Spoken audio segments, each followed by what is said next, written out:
महिन्याचा पगार थकला. जालना महापालिकेच्या घंटागाडी चालकांचे ठिय्या आंदोलन. पगार मिळाल्याशिवाय कामावर जाणार नाही. अधिकाऱ्यांकडून धमक्यांचा आरोप. वाहनांच्या दुरावस्थेचाही मुद्दा ऐरणीवर. जालना शहर महानगरपालिकेअंतर्गत कार्यरत असलेल्या घंटागाडी चालकांनी 3 महिन्यांपासून वेतन मिळाले नसल्याच्या निषेधार्थ मस्तगड येथील डॉक्टर बाबासाहेब आंबेडकर पुतळा परिसरात गुरुवारी सकाळपासून ठिय्या आंदोलन सुरू केले. थकीत वेतन तात्काळ देण्यात येईपर्यंत कामावर हजर होणार नसल्याचा निर्धार आंदोलनकर्त्या चालकांनी व्यक्त केला. चालकांनी सांगितले की वारंवार महापालिका आयुक्तांकडे वेतनाबाबत पाठपुरावा करूनही कोणतीही ठोस कारवाई करण्यात आलेली नाही. त्यामुळे अखेर आंदोलनाचा मार्ग स्वीकारावा लागला. आजही वेतनाचा प्रश्न मार्गी लागला नाही तर सर्व चालक जिल्हाधिकाऱ्यांची भेट घेऊन न्याय मागणार असल्याचा इशारा त्यांनी दिला आहे. माध्यमांशी बोलताना चालकांनी आपल्या अडचणींचा पाढाच वाचला. 3 महिने पगार होत नसेल तर घर खर्च कसा चालवायचा? शाळा सुरू झाल्यात, मुलांच्या प्रवेशासाठी आणि वह्या पुस्तकांसाठी पैसे कुठून आणायचे असा संतप्त सवाल त्यांनी उपस्थित केला. आंदोलनकर्त्या चालकांनी कामाच्या परिस्थितीबाबतही गंभीर आरोप केले.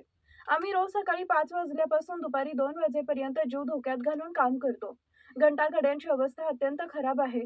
टायर झिजलेले आहेत, वेळेवर सर्व्हिसिंग होत नाही. अशा धोकादायक परिस्थितीत वाहन चालवावं लागतं अशी व्यथा त्यांनी मांडली आहे. याशिवाय आंदोलनात सहभागी झाल्यामुळे काही अधिकारी वर्गाकडून दबाव आणि धमक्या दिल्या जात असल्याचा आरोपही चालकांनी केला. कामावर यावंच लागेल अन्यथा परिणाम भोगावे लागतील अशा प्रकरणाच्या धमक्या मिळत असल्याचं चालकांनी सांगितलंय. विशेष म्हणजे या आंदोलनात कोणत्याही राजकीय पक्षाचे किंवा लोकप्रतिनिधींचा पाठबळ नसल्याचा दावा आंदोलनकर्त्यांनी केलाय. नगरसेवकही त्यांच्या प्रश्नांकडे दुर्लक्ष करत असल्याची खंत त्यांनी यावेळी व्यक्त केली. दरम्यान घंटागाडी चालकांच्या आंदोलनामुळे शहरातील कचरा संकलन व्यवस्थेवर परिणाम होण्याची शक्यता निर्माण झाली असून महापालिका प्रशासन यावर काय भूमिका घेते याकडे शहरवासियांचे लक्ष लागलंय. यावेळी नितीन दाभाडे, अक्षय भुरेवाल, विजय भुरेवाल, अनिकेत खंडागळे, बाबू शेख, अनिल लांडगे यांच्यासह अनेक घंटागाडी चालकांची उपस्थिती होती. अक्षय संतोष भुरेवाल, मी घंटागाडी चालक आहे. मी महानगरपालिकामध्ये 7 वर्षापासून काम करत आहे. तरी आम्हाला आमचं जे किमान वेतन आहे आम्हाला भेटत नाही. आमची जी पगार आहे ते टायमावर मिळत नाही. आम्हाला आमचे खूप गंभीर प्रश्न आहे, ते काही मान्य करत नाही. आम्हाला काही भेटत नाही. आम्हाला कोणी काही सांगणार नाही, काही नाही, कोणी बोलायला तयार नाही आमच्याशी. आणि आम्हाला धमक्या येतात की तुम्हाला काम चालूच करावं लागेल, सगळं करावं लागेल. मला असं म्हणायचं आहे की भाऊ, आम्हाला कोणी वाली नाहीये, कोणी आमच्या सोबत आमच्या सपोर्ट करणार कोणीच नाहीये. नगरसेवक कोणीच येत नाही आमच्या सपोर्टला. पीएफ नाही, काही नाही, काही भेटत नाही आम्हाला. ड्रायव्हरला ते काहीच मानित नाही. आम्हाला आजचं आंदोलन असं आहे, आम्ही 2 दिवसापूर्वी यांना निवेदन सर्ट दिलते, न्यूज मध्ये पण सांगितलं होतं, तरी त्यांनी काही मान्य केलं नाही. मॅडमने डायरेक्ट म्हणून टाकलं की बाबा तुमची पगार होत नाही. तर आज आम्ही ठिय्या आंदोलन केलेलं आहे. डॉक्टर बाबासाहेब आंबेडकरच्या पुतळ्यापाशी आम्ही थांबलेलो आहे. ते काही करायला तयार नाही. आम्ही आता पगार झाली तर ठीक, नाही तर आम्ही कलेक्टर मॅडम कडे जाणार आहे. आज गाड्या जवळ पगार होत नाही, आम्ही घंटा गाड्या काढणार नाही. माझं नाव अक्षय संतोष भुरेवाल. आमचं आज काम असं विषय, आमची जानेवारीची पेमेंट झालेली नाहीये आणि 2 महिन्याची पेमेंट झालेली नाही. ती पेमेंट आमची पूर्ण करावं येईल.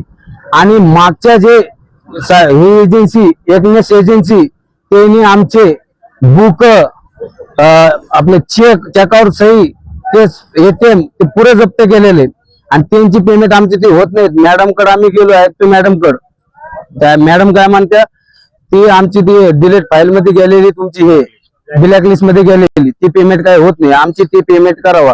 आणि सगळ्यात प्रश्न एक मी काय म्हणतो, सगळ्या वाहन चालकांना एवढं हे ना, आम्हाला पीएफ बी कटत नाही, काही नाही. आमचं जे आहे ना, सगळ्याला जो आमचा धोक्यात आहे, जो असं धोक्यात आहे, गाड्याचं मेंटेनन्स नाहीये, गाडीचे टायर सुद्धा नाहीयेत. कधी गाडी शोरूमला आजपर्यंत तर कधी गेलीच नाही. वेल्डिंग नाही, काहीच नाही गाड्याची. आमच्या पुराचा जीव धोक्यात करून सकाळी 5 वाजल्यापासून उठून काम आले तर 2 वाजे काम करतो आम्ही. आमची काय पेमेंट होत नाही. आणि साई एजन्सीकडे 2 महिन्याची पेमेंट बाकी, ती पेमेंट व्हायला पाहिजे. मुंबई, कल्याण,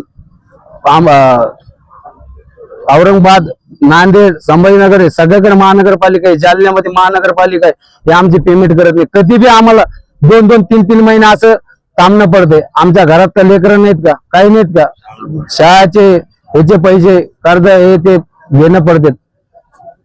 काय नाव आपलं? नितीन गणेश दाभाडे.